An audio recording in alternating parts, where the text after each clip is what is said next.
Hello সবাইকে, good morning. সকাল সকাল আজকে দেখো রান্না দিয়ে স্টার্ট করলাম। তো আজকে হচ্ছে নিরামিষ। আজকে কেন নিরামিষ বলো তো? আজকে হচ্ছে শিব পুজো, শিবরাত্রি। তো তোমাদের সবাইকে শিবরাত্রির শুভেচ্ছা।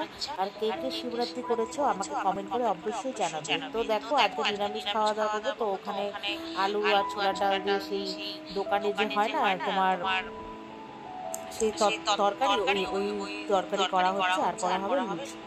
তো হাজবেন্ডকে দেবো সকালবেলা, হাজবেন্ড খাবে। তো তার আগে আমি একটু অ্যাফ্রেশ খেয়ে নিচ্ছি। আমি না উপোস করিনি, এমনি বলেছি একটু চা অ্যাফ্রেশ খেয়ে তারপর স্নান করে পুজো দেবো আর কি।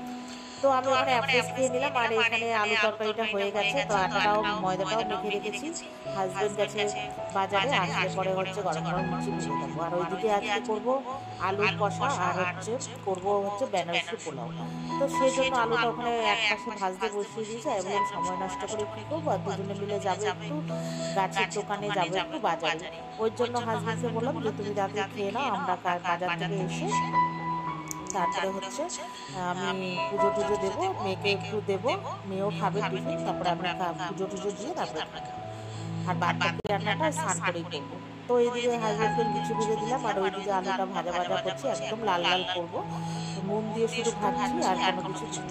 আর এদিকে এই লুচিগুলো একটু বেলে নিয়েছি হাজবেন্ডকে দেবো বলে। তো হাজবেন্ডকে বললাম যে তুমি খেয়ে নাও।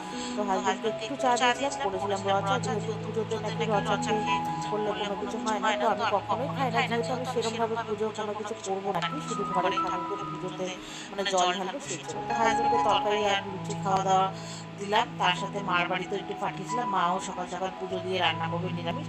তো মাকে বললাম এখান থেকেই খাও, মাকে পাঠিয়ে দিয়েছি। তো হাজবেন্ড মাকে দিয়ে এসছে, তারপরে গেছিলাম বাজারে।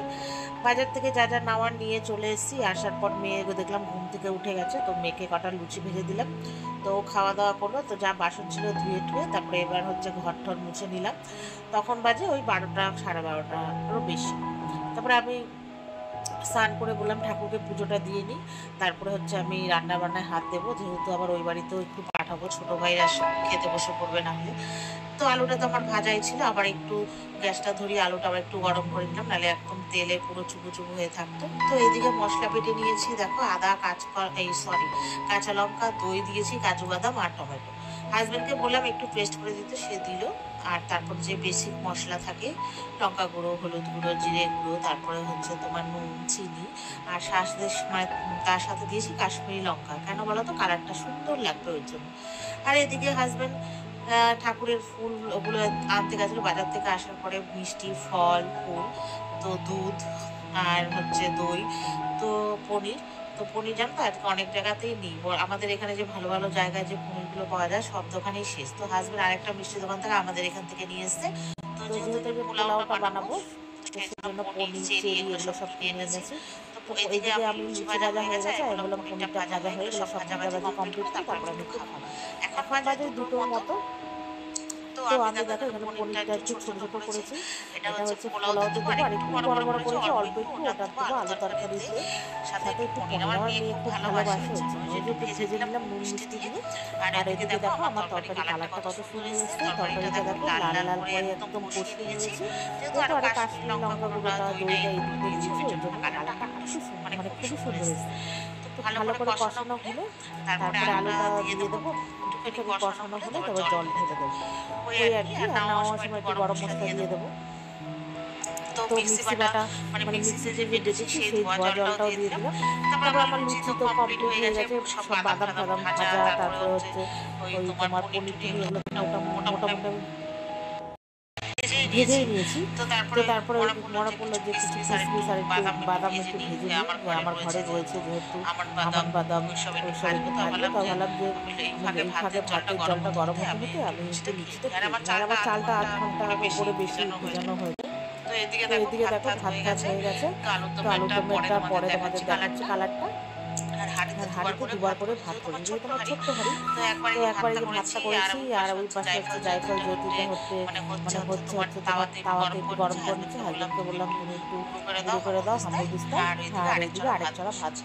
এদিকে একটু সব তোমার একটু একটু বিনস বিনস গাজর একটু ভেজে নিয়েছি আর দিয়েছি দিয়েছি কড়াইশুঁটি, মানে গাজর না বিনস আর হচ্ছে তোমার কড়াইশুঁটি আর একটু ফুলকপি দিয়েছি, কাজু বাদাম কিশমিশ আমন্ড বাদাম আর হচ্ছে চেরি ফল আর পনির দিয়ে ভাতটাকে ভালো করে ভেজে নিয়েছি, গরম মশলা ফোড়ন দিয়ে তার সাথে একটু ঘিও দিয়েছি। আর এদিকে দিলাম কি বলতো নুন মিষ্টি গোলমরিচের গুঁড়ো আর জৈত্রী যে গুঁড়ো করবে হাজবেন্ড সেটা দেবে। তো পুরো গুঁড়ো করা হয়ে গেছে, সব ভালো করে মিশিয়ে টিশিয়ে এবার মার বাড়ির জন্য পাঠাচ্ছি। এখন ওই 2:30 খানিক বাজে। বরকে বললাম তুমি দিয়ে আসো আর আমরা বাদ বাকি যে ভাতটা আবার হবে সেটা করতে করতে রেডি করতে করতে তুমি চলে আসবে। তো এদিকে মার বাড়িতে ওই দেখো বাটিতে ভাতটা বেড়ে নিয়েছে, এদিকে আলুর দমটা বেড়ে দিলাম। তো জানি না কেমন হয়েছে, টেস্ট কিছু করিনি। তো যাই যা হবে হবে। তো বললাম যে তুমি নিয়ে আসো, আমি এদিকে রেডি করে নিই, তারপরে আমরা খেতে বসবো। তো অনেকটাই বেলা হয়ে গেছে, তাই একটু নুন ছিটিয়ে দিলাম যেহেতু দুপুরবেলা নিয়ে যাবো নিরামিষ খাবার তবুও। তো তারপরে এদিকে দেখো বর নিয়ে চলে এসেছে মার বাড়ি থেকে। মার বাড়িতে বললাম আজকে নিরামিষ, মা করেছে খিচুড়ি চাটনি বেগুনি আর করেছে সবজির একটা তরকারি পালং শাক দিয়ে। তো এবার আমরা খাওয়া দাওয়া করতে থাকি, তারপরে তোমাদের সাথে আবার পরে দেখা হচ্ছে। তো দেখো সন্ধ্যেবেলা এখন 7টা খানিক বাজে, এখন চা করবো। মেয়েকে হাজবেন্ড দিয়ে আসলো চা খেয়ে পড়াতে, তারপরে মার বাড়ি আমরা চাটা খেয়ে ফুল টুল কিনে চলে এসেছি মার বাড়িতে। মা সন্ধ্যেবেলায় মানে সাবু ভিজিয়েছিল, মানে সকালে আমাকে ফোন করে বলে সাবু মাখা খাবি, আমি বললাম হ্যাঁ। তো মা আসার পরে নারকেল কুড়ালাম, মানে কুড়িয়েছি মার বাড়িতে আসার পরে সাবুটা কলা আমুল চিনি সব দিয়ে মাখলাম। তো হাজবেন্ড আমি মা খাবো, তারপরে মেয়ের জন্য রাখবো, মেয়ে যেহেতু পড়তে গেছে তো বড় ভাইয়ের জন্য রাখা হবে। তো ভালোভাবে টেস্ট করে রেখেছি, মা অল্পই দিয়েছে, নাহলে বেশি হলে কেউ খাবে না, এদিক ওদিক করতে করতে ফেলে দেবে। তো আমার তো সব আমাকে খুবই ভালো লাগে, কার কার প্রিয় জানিও। তো চলো আজকে ভিডিওটা এই পর্যন্তই, আবার নিয়ে আসবো নতুন কোনো ভিডিওর সাথে, আমাদের সাথে আবার দেখা হবে। ভালো লাগে লাইক শেয়ার করো, টাটা, গুড নাইট, ভালো থেকো, সুস্থ থেকো।